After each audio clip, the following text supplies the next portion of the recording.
Bonjour à toutes et à tous, j'espère que vous allez bien. Alors aujourd'hui on se retrouve pour une nouvelle vidéo.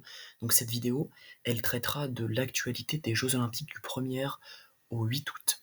Alors le 1er août, j'ai assisté à du beach volley, donc l'Espagne versus l'Égypte. C'est un sport que j'ai découvert, que je ne connaissais pas au préalable. Et donc l'équipe d'Espagne jouait contre l'équipe d'Égypte. Et en fait les matchs étaient dynamiques. C'était difficile parce qu'il fallait établir une stratégie, il fallait faire preuve de sagacité pour réussir à tirer son épingle du jeu et pour réussir à remporter la victoire à la partie.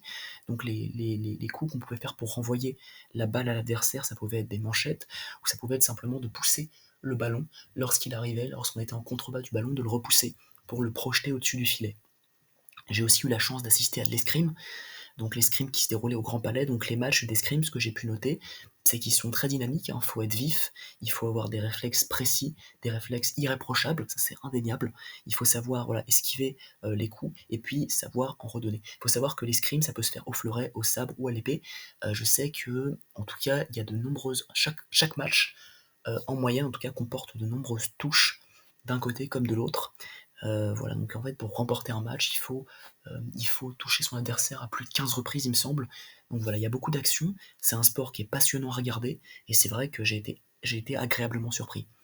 Ensuite, j'ai assisté à du basket à 3. Pareil, je ne connaissais pas parce que le basket à 3, ça comporte des règles particulières, c'est-à-dire que il y a un seul et même panier, et les adversaires, en tout cas les deux équipes adverses, doivent marquer dans le même panier. Donc forcément ils sont très peu, donc il y a de nombreux paniers qui sont marqués. Les règles sont légèrement différentes du basket à bien plus, et c'est vrai que voilà, ça se déroulait en tout cas au Parc Urbain de la Concorde, et j'ai pu assister à ça, en tout cas sur France TV, et c'est un sport pareil que je ne connaissais pas. L'avantage des Jeux Olympiques, c'est que ça permet à de nombreuses personnes de découvrir de nouveaux sports. Ça permet de mettre en lumière des sports intéressants, méconnus du grand public, et ça peut être un véritable accomplissement, une véritable réussite pour les sportifs qui pratiquent ces sports, que de savoir que les sports sont médiatisés. Ensuite, j'ai assisté à du quart de finale en fleuret par équipe. J'ai assisté à de la gymnastique, donc là pareil, c'était impressionnant, à de la poutre. Kéla Nemours a d'ailleurs remporté une médaille, la médaille d'or. Donc c'est de la poutre, donc c'est un sport qui est assez risqué, mais qui est juste, on va le dire, hein, impressionnant, incroyable à regarder, parce que les athlètes effectuent des figures périlleuses. Elles sont assez, comment dire, oui, impavides. Donc c'est-à-dire qu'elles semblent ne ressentir absolument aucune peur, intrépides.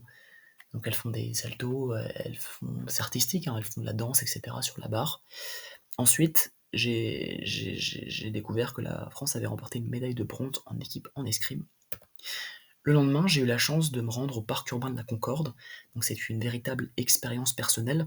J'ai eu l'opportunité d'assister à du skateboard au Parc Urbain de la Concorde, donc il y a une sorte de skatepark qui a été construit spécialement pour l'occasion.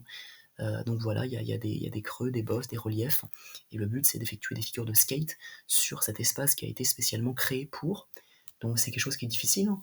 Il faut au préalable penser aux figures qu'on veut effectuer, il faut faire preuve de sagacité, parce qu'il faut aussi envisager les circonvolutions du parcours. Il faut que ce soit limpide, clair, net et précis dans son esprit au préalable avant de se lancer, afin de ne pas prendre le risque de chuter par exemple. J'ai pu apercevoir dans la vraie vie cette fois du basketball en 3x3, donc des matchs notamment en France, États-Unis. Donc voilà, j'ai pu voir que c'était dynamique. L'équipe américaine est réputée quand même pour être très, très, très talentueuse, très forte, et ne se laisser impressionner par rien. Donc j'ai pu assister à ça, ce qui était quand même une chance. Enfin, des figures impressionnantes en BMX, voilà, par exemple des 360 degrés, des gens qui descendaient à toute vitesse, et puis ensuite remontaient sur des creux, des bosses, et puis oui, s'envolaient dans le ciel et réussissaient, parvenaient à effectuer un 360 degrés, à faire tourner le guidon de leur vélo, à aussi faire des figures. Sur la roue, on avait d'ailleurs, il me semble, un champion qui a pu nous démontrer des figures, et c'est vrai que ça demande de nombreuses heures de pratique, et c'est des gens qui pratiquent délibérément parce qu'ils aiment ça, parce qu'ils adorent sincèrement ça, et donc ils pratiquent chez eux de nombreuses heures, et forcément ils acquièrent un niveau qui est juste, oui, très élevé. J'ai aussi eu la chance d'assister à la victoire de Teddy Riner face à un Coréen en finale des Jeux Olympiques. Donc c'était la médaille d'or, on va dire le combat pour la médaille d'or. Et voilà, le combat a duré assez longtemps. C'était au mental, donc il fallait se montrer endurant, persévérant, tenace, voilà, opiniâtre. Teddy Riner a gagné par Ippon sur un arrêt gauche, il a réussi à projeter le Coréen et à marquer Ippon au terme de 4 minutes de combat. Donc c'était une finale irrespirable. On pouvait sentir l'effervescence, l'atmosphère en tout cas de je dirais de soutien envers Teddy Riner. Il y avait une certaine abnégation de la part de Teddy Riner, un sacrifice de soi, parce qu'il a passé de nombreuses années à s'entraîner pour nous offrir ce moment exceptionnel. Donc voilà, il a passé, oui, de nombreuses années à surmonter de nombreux obstacles, surmonter ses peurs et à s'entraîner, oui c'est ça, s'entraîner dur, dur comme fer. C'est un accomplissement, une consécration pour cet immense champion. Il est parvenu à remporter ce 3e titre olympique au prix de nombreux efforts, ça a été coûteux pour lui, sachant qu'il y a eu des blessures dont il a dû se remettre. Il a perdu aussi au championnat, aux derniers Jeux olympiques de Tokyo, qui de base devaient se tenir en 2020 mais qui ont été reportés en 2021, donc ça a été de nombreuses défaites qu'il a dû affronter. Il a perdu malheureusement, et c'est vrai qu'il a réussi à remporter ce titre olympique, voilà, en persévérant. C'est une leçon de vie pour nous tous. Teddy Riner, oui, je voulais préciser, Teddy Riner qui est aussi un immense champion, qui a déjà remporté 2 titres olympiques au préalable, en 2012 et en 2016, et qui à 35 ans n'était pas forcément sûr et certain de pouvoir remporter un 3e titre olympique, et qui est rentré dans la légende en s'illustrant au cours de cette finale, encore une fois irrespirable parce qu'elle a duré assez longtemps. Ensuite, le 3 août, j'ai assisté à du judo par équipe avec Teddy Riner. Donc j'ai pu voir aussi du 100 mètres, du lancer de disque, du 800 mètres féminin, ainsi que du saut à la perche. Donc les épreuves d'athlétisme avaient lieu au Stade de France. Et puis voilà, elles étaient multiples, diverses et variées. Donc du 100 mètres, donc forcément c'est une épreuve où il faut s'avérer explosif, il faut être le plus rapide possible, il faut surpasser, supplanter ses concurrents. Le lancer de disque, pareil, il faut une force physique quand même assez impressionnante. Et voilà, du 800 mètres féminin aussi, saut à la perche. Donc j'ai assisté malheureusement à l'échec de Thibaut Collet au saut à 5,75 m. Les épreuves d'athlétisme étaient au Stade de France, j'y étais il y a peu. La France en 4x100 mètres, 4 nages, gagne la course, ça c'est intéressant. C'est une épreuve que je ne connaissais pas. Donc voilà, les nageurs nagent successivement, en tout cas en brasse, en papillon, en dos crawlé, en crawl. Et puis voilà, ils sont 4. J'ai assisté au podium de BMX. Donc j'ai assisté aussi à la médaille d'or de Teddy Riner qui a littéralement sauvé l'équipe de France parce qu'il a gagné son premier combat, donc il a permis à la France d'égaliser face au Japon. Il faut savoir qu'il y avait 3-3, 3 combats remportés du côté des Japonais et du côté des Français aussi. Donc voilà, Teddy Riner a pu s'illustrer. En fait, il fallait départager l'équipe de France et l'équipe du Japon, et donc il y avait un tirage au sort qui a été effectué, et Teddy Riner a dû affronter à nouveau le Japonais, et il a réussi à remporter Paris-Pont une deuxième fois face au Japonais, permettant ainsi à l'équipe de France de remporter la médaille d'or. Léon Marchand a aussi été médaillé d'or à l'issue d'une course d'anthologie, une course trépidante, vraiment qui restera gravée dans nos mémoires. Il a réussi à supplanter ses concurrents durant une course d'anthologie. Le 4 août, j'ai pu assister à de l'escrime au fleuret, donc demi-finale face au Japon. Alors malheureusement, il y a un Chinois qui a été involontairement mis KO parce qu'il a pris un coup de fleuret dans le casque. J'ai assisté donc à du volley, France versus États-Unis, et enfin un match de tennis à Roland-Garros, donc qui opposait Alcaraz, un champion espagnol de 21 ans, et Djokovic, un champion serbe bien plus âgé. Donc Djokovic a remporté ce match à l'issue de nombreuses heures de confrontation, de nombreuses heures de confrontation. Il a réussi à remporter ce match alors qu'il a quand même 37 ans, donc ce qui est quand même une belle prouesse, un bel accomplissement pour lui, même un exploit, et il a réussi à s'illustrer en remportant une médaille olympique. Pour conclure sa carrière, c'est quand même superbe. Djokovic avait un coup droit puissant, il mettait des effets courts à proximité du filet, il jouait intelligemment, il faisait preuve de sagacité, de perspicacité, de pragmatisme.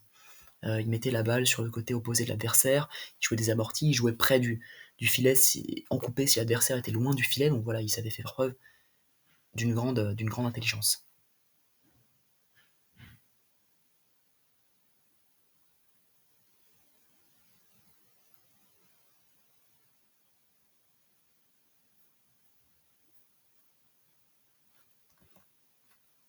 Ensuite, le 5 août, j'ai eu l'opportunité de visionner de l'escalade.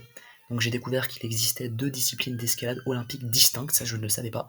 En premier lieu, la difficulté qui consiste pour les grimpeurs à essayer de s'élever le plus haut possible sur un parcours ardu et complexe.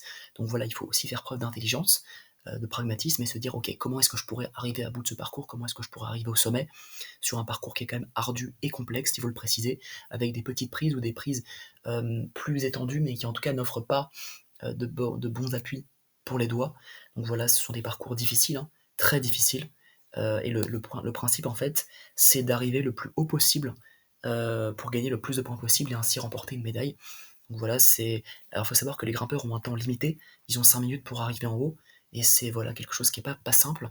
Il faut que les grimpeurs réussissent à envisager leur parcours au préalable, voilà, à se déplacer intelligemment, savamment sur la piste et pour arriver le plus haut possible.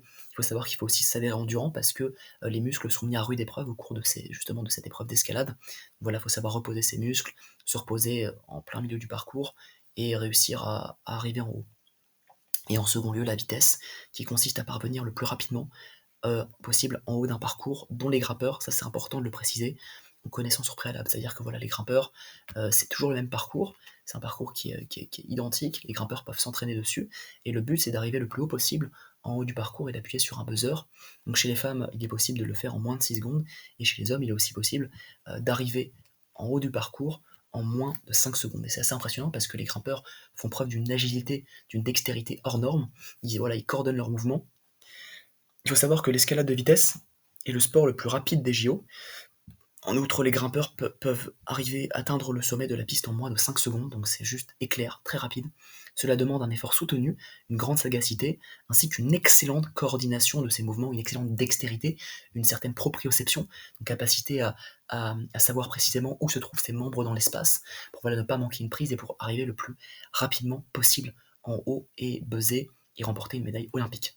J'ai aussi regardé du 400 mètres femmes, donc c'est du semi-sprint, c'est-à-dire que voilà, elles doivent quand même s'économiser parce que 400 mètres, c'est une distance qu'on ne peut pas faire en sprintant le plus rapidement possible. Il faut s'économiser un minimum.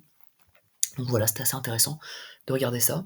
Et c'est vrai que l'escalade de vitesse, ça a été une découverte pour moi.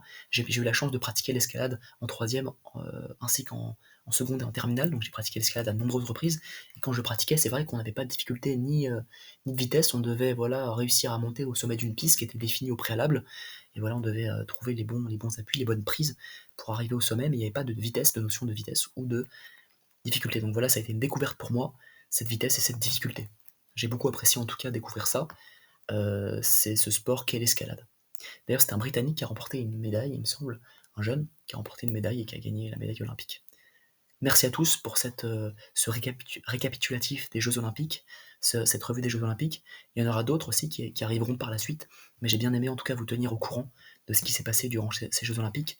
C'est quelque chose que j'apprécie faire, et donc voilà, j'espère que ça vous aura plu.